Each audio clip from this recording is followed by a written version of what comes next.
السلام علیکم، بسم اللہ الرحمن الرحیم۔ آج شب قدر کی رات میں یہ تسبیح اور یہ عمل ضرور کریں۔ دوستوں، آج شب قدر لیلۃ القدر کے متعلق قرآن اور حدیث کی روشنی میں اس کی فضیلت اور اس رات میں کیسے عبادت کرنی چاہیے، کون سی دعا پڑھنی چاہیے، یہ سب کچھ دوستوں آج ہم اسی موضوع پر بات کرنے والے ہیں۔ آپ سے چھوٹی سی گزارش ہے کہ ویڈیو کو لاسٹ تک ضرور دیکھیے گا اور ہمارے چینل کو ضرور سبسکرائب کریں۔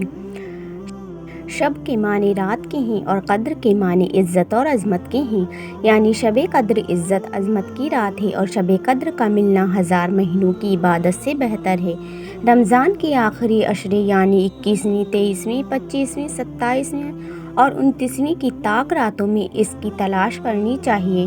حضرت ابو ہریرہ رضی اللہ تعالیٰ عنہ سے حضور صلی اللہ علیہ وسلم کا یہ ارشاد منقول ہے کہ جو شخص ایمان کے ساتھ اور ثواب کی نیت سے رمضان کے روزے رکھے، شب قدر میں ایمان کے ساتھ اور ثواب کی نیت سے عبادت کرے تو اس کے پچھلے تمام گناہ معاف کر دیے جاتے ہیں۔ حضرت انس رضی اللہ تعالیٰ عنہ فرماتے ہیں کہ ایک مرتبہ رمضان کا مہینہ آیا تو حضور صلی اللہ علیہ وسلم نے فرمایا کہ تمہارے اوپر ایک مہینہ آیا ہے جس میں ایک رات ہے جو 1000 مہینوں سے افضل ہے۔ جو شخص اس رات سے محروم رہ گیا گویا ساری خیر سے محروم رہ گیا۔ ابن ماجہ۔ شب قدر کی فضیلت۔ نمبر 1، اس رات میں بندوں کی دعا قبول ہوتی ہے۔ نمبر 2، اس رات کی عبادت کا ثواب 1000 مہینوں سے افضل ہے۔ نمبر 3، اسی رات میں قرآن مجید نازل ہونا شروع ہوا۔ نمبر 4، اس رات میں آسمان کے دروازے کھول دیے جاتے ہیں۔ نمبر 5، اس رات آسمان سے بکثرت فرشتے اترتے ہیں جو مومنوں کو سلام کرتے ہیں، مصافحہ کرتے ہیں، ان کے لیے دعائے خیر کرتے ہیں اور ان کی دعاؤں پر آمین کہتے ہیں۔ شب قدر میں کیا عمل کریں؟ نمبر 1، حضور پاک صلی اللہ علیہ وسلم سے منقول ہے کہ اس رات کو زیادہ سے زیادہ قرآن کی تلاوت، دعاؤں اور نماز میں گزاریں۔ نمبر 2، سورہ بقرہ اور سورہ آل عمران کی آخری آیتوں کی تلاوت کریں جس کا پڑھنا ایک رات کی عبادت کا ثواب ہے۔ نمبر 3، اس رات آیت الکرسی کو کثرت سے پڑھنا۔ نمبر 4، سورہ اخلاص کی تلاوت کرنا 1/3 قرآن پڑھنے کے برابر ہے۔ نمبر 5، سورہ کافرون کا پڑھنا 1/4 قرآن کے پڑھنے کے برابر ہے۔ نمبر 6، سورہ نصر کی تلاوت 1/4 قرآن پڑھنے کے برابر ہے۔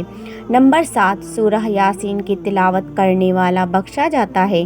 نمبر 8، پہلا کلمہ کثرت سے پڑھنا۔ نمبر 9، کثرت سے استغفار کرنا۔ نمبر 10، نبی پاک صلی اللہ علیہ وسلم پر درود بھیجنا۔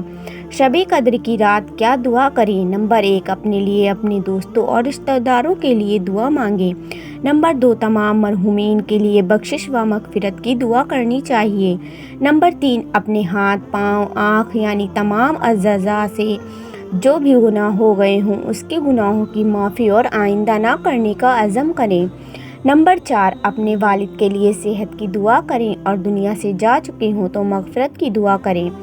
نمبر 5، دعاؤں میں سب سے بہتر دعا وہ ہے جو حضرت عائشہ رضی اللہ تعالیٰ عنہا سے منقول ہے۔ اللہم انکا عفو تحب العفو فاعف عنی۔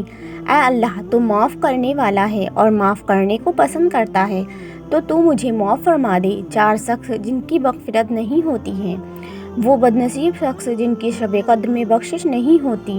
ہاں، اگر اپنے گناہوں سے توبہ کر لیں تو اللہ تعالیٰ معاف فرمانے والے ہیں۔ نمبر 1، شراب پینے کا عادی۔ نمبر 2، ماں باپ کا نافرمان۔ نمبر 3، رشتہ داروں سے لڑنے والا یا رشتے توڑنے والا۔ نمبر 4، کینہ رکھنے والا، اپنے بھائیوں سے نفرت کرنے والا۔ لیلۃ القدر کی رات ہوتی ہے تو ہم لوگ کو ان 5 راتوں میں لیلۃ القدر والی رات کو تلاش کرنا ہے۔ ان سبھی راتوں میں عبادت کرنے کا طریقہ ایک ہی ہے، کسی بھی رات میں الگ الگ عبادت کرنے کا طریقہ نہیں ہے۔ شب قدر کی رات مسلمانوں کے لیے بہت ہی اہم رات ہے، اللہ کی طرف سے عطا کیا ہوا ایک اہم تحفہ ہے۔ اس رات کی ہم میں قدر کریں اور اس میں جتنا ہو سکے اتنی اللہ کی عبادت کریں۔ عبادت کرنے کا طریقہ اچھے سے جان لیجئے۔ اس رات میں عبادت کرنے کا طریقہ بہت آسان ہے، کوئی مشکل نہیں ہے، اس کا ثواب بہت زیادہ ہے۔ اس رات میں سب سے پہلے عشاء کی نماز پڑھیں، اس کے بعد تراویح کی نماز ادا کریں۔ مرد حضرات بھی اور تمام خواتین بہنیں بھی عشاء کی نماز پڑھ کر تراویح پڑھیں، جس طرح عام طور پر ہم رمضان میں پڑھ کر فارغ ہو جاتے ہیں۔ جب ہم تراویح سے فارغ ہو جائیں تو ہمیں नफिल नमाज पढ़नी है। नफिल नमाज 2-2 रकात करके पढ़ना अफजल है। 2-2 रकात करके हम नफिल नमाज जितनी हो सके उतनी नमाज पढ़ें। इन 2 रकात को पढ़ने का तरीका भी वही है जो आम नमाज पढ़ने का तरीका होता है। जो चीज़ें हम दूसरी नमाज में पढ़ते हैं वह सब कुछ इन 2 रकात नफिल में भी पढ़ें। इसके अलावा हम कुरान शरीफ पढ़ें। अगर हम कुरान शरीफ पढ़े हुए हैं तो हमें आधा पारा, 1 पारा, 2 पारा जितने भी हमसे मुमकिन हो उतने कुरान शरीफ को पढ़ लें, क्योंकि कुरान शरीफ को रमज़ान से एक बहुत ख़ास निस्बत है।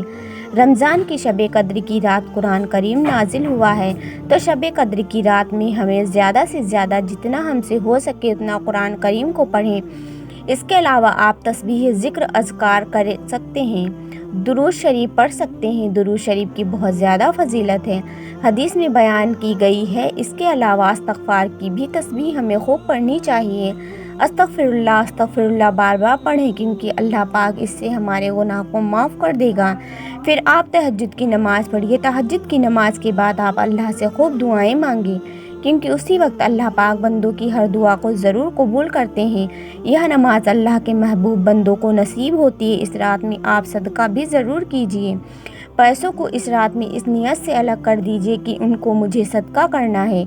आपको नियत करते ही उसका सवाब मिल जाएगा। फिर जब सुबह हो तो अगले दिन आप उन पैसों को गरीबों में बांट दीजिए, ज़रूरतमंदों को तकसीम कर दीजिए। इस रात का मकसद यह है कि इस रात में आप खूब इबादत कीजिए, क्योंकि इस रात की फजीलत हदीस और कुरान में बहुत ज़्यादा है। अल्लाह ताला फरमाता है कुरान में, शब कद्र की रात हज महीनों से ज़्यादा अफजल है।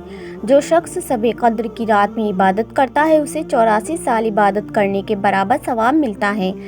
आप ज़रा सोचिए कि सिर्फ एक रात के चंद घंटे, 3-4 घंटे या 5 घंटे अगर हमने इनको इबादत में लगा दिया, उसका कितना बड़ा सवाब है। 84 साल इबादत करने के बराबर सवाब मिलता है। कितना बड़ा सवाब है। अल्लाह के नबी इस रात के फ़ाइल को बयान करते हुए फरमाते हैं कि जो शख्स इनाम के हालत में सवाब की उम्मीद रखते हुए शब कद्र की इबादत करने के लिए खड़ा हो, उसके अगले पिछले जितने भी गुनाह हैं उन सबको अल्लाह पाक माफ़ कर देगा।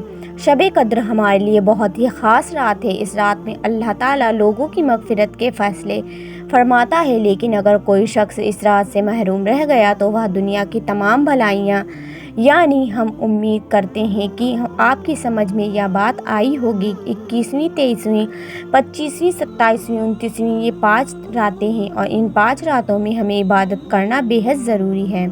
बिल्कुल यह ना समझे कि 21वीं तारीख को ही लैलतुल क़द्र है या शब कद्र है, या 23वीं तारीख या 25वीं तारीख या फिर 27वीं, 29वीं तारीख में। इन 5 रातों में कोई ना कोई एक रात शब कद्र की रात हमें मिल ही जाएगी इंशाअल्लाह। हमें इन 5 रातों में इबादत का एहतमाम करना है। इबादत का तरीका हम आपको बता चुके हैं, इसी तरीके से आपको इबादत करनी है। लैलतुल क़द्र में पढ़ी जाने वाली सबसे अच्छी और बेहतरीन दुआ वो है जो नबी सल्लल्लाहु ताला अलैहि वसल्लम ने आयशा रज़ियल्लाहु ताला अन्हा को सिखाई थी। इमाम तिरमिज़ी रहमतुल्लाहि ताला अलैह से रिवायत है, उन्होंने उसे सही कहा है और कहा है कि मैंने कहा, ए अल्लाह के पैगंबर, अगर मुझे पता चल जाए कि लैलतुल क़द्र कौन सी रात है तो मैं उसमें क्या कहूँ। आप सल्लल्लाहु अलैहि वसल्लम ने फरमाया, तुम कहो अल्लाहुम्मा इन्नका अफ़ुव्वुन तुहिब्बुल अफ़्वा फ़अफ़ु अन्नी, ए अल्लाह तू माफ़ करने वाला है और माफ़ करने को पसंद करता है, तो तू मुझे माफ़ फरमा दे। प्यारे भाइयों, प्यारी बहनों, हम आपसे उम्मीद करते हैं कि इस वीडियो से आपकी नॉलेज में काफ़ी इजाफ़ा हुआ होगा। इस वीडियो को आप अपने पास तक बिल्कुल ना रखें, अपने सभी भाइयों और सभी बहनों तक इस वीडियो को पहुंचाएं। अल्लाह पाक इस पाक और मुबारक रात के सदक़े से हम सब के गुनाहों को बख्श दे और हमें माफ़ कर दे। अल्लाह पाक फ़िलिस्तीन के मुसलमानों की हिफाजत फरमाए और उन्हें रिज़्क़ अता करे या रब्बुल आलमीन, आमीन। प्यारे दोस्तों, आज की रात जितनी भी इबादतें कर सकते हो उतनी इबादतें करो और जितनी दुआएं मांग सकते हो उतनी दुआएं मांगो और कसरत से इस्तग़फ़ार की तस्बीह करो। इंशाअल्लाह जो भी हाजत होगी कबूल होगी। दोस्तों, अल्लाह पाक हमें नेक अमल करने की तौफ़ीक़ अता फ़रमाए और हमारा ख़ात्मा ईमान पर फ़रमाए।